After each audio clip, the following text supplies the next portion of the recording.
মতে মোবাইল ফোনৰ ব্যৱহাৰে শিক্ষাৰ ক্ষেত্ৰত ছাত্ৰ-ছাত্ৰীসকলক লাভান্বিত কৰিছে।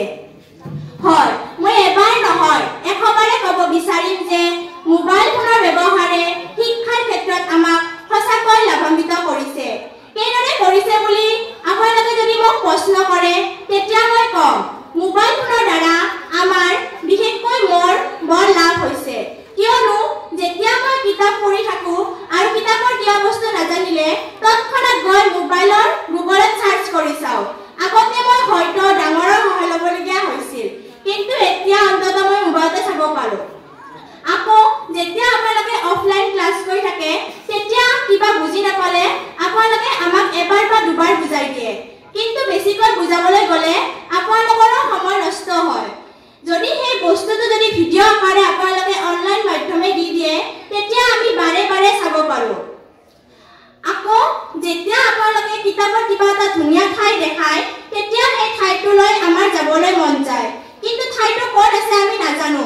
মোবাইলৰ সহায়ত আমি ঠাইটোৰ বিষয়ে কিছু কথা জানিব পাৰোঁ। উদাহৰণস্বৰূপে উত্তৰ গুৱাহাটীত অৱস্থিত কানাই বৰশীবোৱা শিলালিপিত মোৰ যাবলৈ খুব মন, কিন্তু ঠাইটোত যদি মই যাবলৈ যাওঁ তেনেহ'লে 2 বা 3 দিনৰ বাবে মোৰ স্কুল খতি যাব। এতিয়া মই মোবাইলৰ সহায়ত ঘৰত বহিয়ে ঠাইটোৰ বিষয়ে 2 বা 3 মিনিটৰ ভিতৰত বহু কথা জানিব পাৰোঁ। আকৌ যেতিয়া আপোনালোকে কিবা গুৰুতৰ মেছেজ দিবলগীয়া হয় আৰু সেইটো মেছেজ আপোনালোকে স্কুলত দিবলৈ পাহৰি যায় তেতিয়া আপোনালোকে ক'ত দিব? মোবাইলতে, নহয় জানো? আৰু আপোনালোকে কিবা গুৰুতৰ মেছেজ পালে মোবাইলতে পায়। আজিকালি এনেবোৰ কাৰণতে মোবাইল ফোনে আমাক শিক্ষাৰ ক্ষেত্ৰত বহুত সহায় কৰিছে। মই শেষত আকৌ ক'ম মোবাইল ফোনৰ ব্যৱহাৰে শিক্ষাৰ ক্ষেত্ৰত আমাক সঁচাকৈ লাভান্বিত কৰিছে। ধন্যবাদ।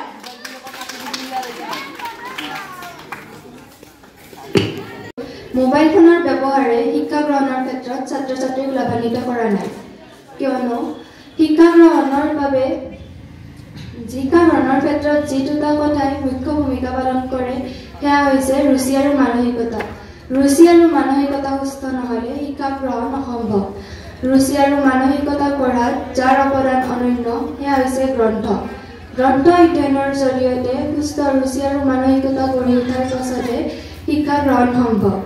তেনে ক্ষেত্ৰত বাস্তৱ সমাজত ছাত্ৰ-ছাত্ৰীৰ গ্ৰন্থস্পৃহা কেনেকুৱা তাৰ নমুনা ইতিমধ্যে আমি লাভ কৰিছোৱেই। কাজেই মোবাইল ফোনৰ ব্যৱহাৰে শিক্ষা গ্ৰহণৰ ক্ষেত্ৰত ছাত্ৰ-ছাত্ৰীক লাভান্বিত কৰা নাই। শিক্ষা গ্ৰহণৰ বাবে লাগে এখন আদৰ্শ মঞ্চ য'ত শিক্ষা গ্ৰহণ উপযুক্ত হয়। সেইবাবে বিদ্যালয়, সভা সমিতি, আলোচনা চক্ৰ আদিয়ে মৰ্যাদা সম্পন্ন মঞ্চৰ সন্মান লাভ কৰিছে। মোবাইল ফোনে এই কৃতিত্ব দাবী কৰিব নোৱাৰে, কিয়নো এইখন ভিন্ন বয়সৰ সামূহিক মঞ্চ। ছাত্ৰ-ছাত্ৰীৰ চকু য'তে ত'তে পৰিব পাৰে কাৰণে ইয়াত শিক্ষা গ্ৰহণ বাৰুকৈ বাধাপ্ৰাপ্ত হয়। বাস্তৱ পৃথিৱীৰ পৰা চালে এই কথাৰ প্ৰমাণ পোৱা যায়।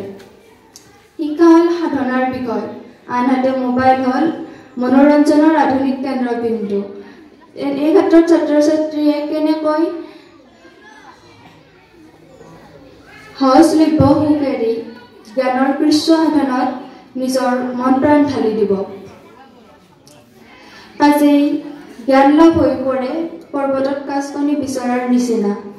সেয়েহে মই কওঁ যে মোবাইল ফোনৰ ব্যৱহাৰে শিক্ষা গ্ৰহণত ছাত্ৰ-ছাত্ৰীক সহায় কৰাৰ পৰিৱৰ্তে বিপদগামী কৰাৰে পূৰ্ণ সম্ভাৱনা দেখা পাওঁ।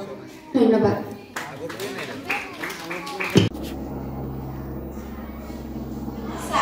আজিৰ আকস্মিক বক্তৃতাত মোৰ ভাগত পৰিছে মা। জনম লৈ প্ৰথম শব্দটোৱে হ'ল মা। মায়ে আমাক সৰুৰ পৰাই তুলি তালি ডাঙৰ দীঘল কৰিছে।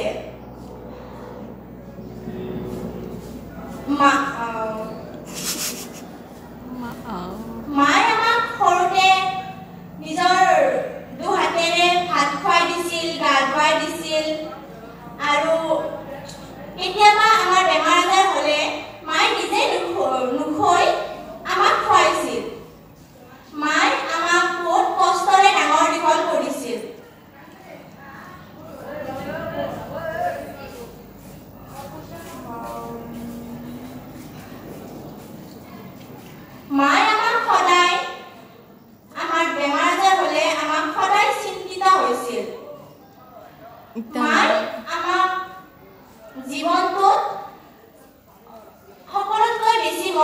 কৰিছিল